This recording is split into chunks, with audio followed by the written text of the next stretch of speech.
The National Electrical Code, or NEC, mandates that a panel board should ideally have only one service disconnect, and this disconnect must be rated to handle the full load of the panel board.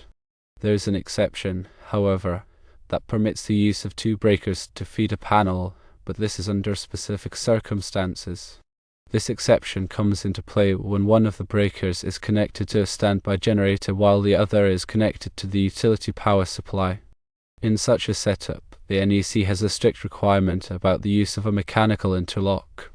The NEC mandates that these two breakers, the one from the utility and the one from the standby generator, must be mechanically interlocked. The primary purpose of this mechanical interlock is to ensure that both breakers cannot be closed at the same time.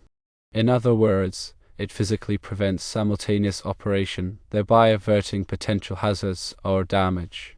The mechanical interlock itself needs to be specifically listed for this purpose, and importantly, its functionality must be independent of the panel cover.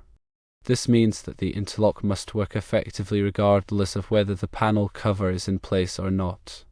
The mechanical interlocks are designed to prevent the simultaneous closing of the two breakers. The fact that their operation isn't dependent on the panel cover being in place doesn't render them non-compliant with the NEC.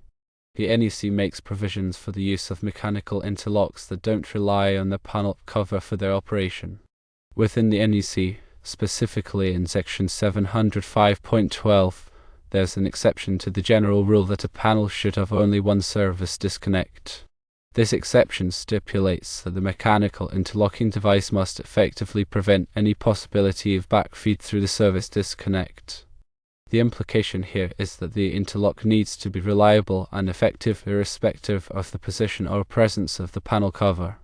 The bottom line is that the mechanical interlocks are compliant with the NEC requirements that pertain to mechanical interlocks used in setups where two breakers feed a panel.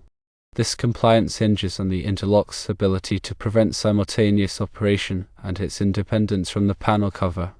In summary, firstly, the NEC generally requires a panel board to have a single service disconnect rated for the panel's full load.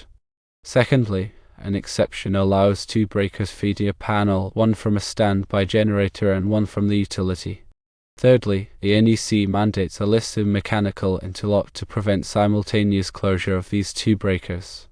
Fourthly, this interlock must function independently of the panel cover.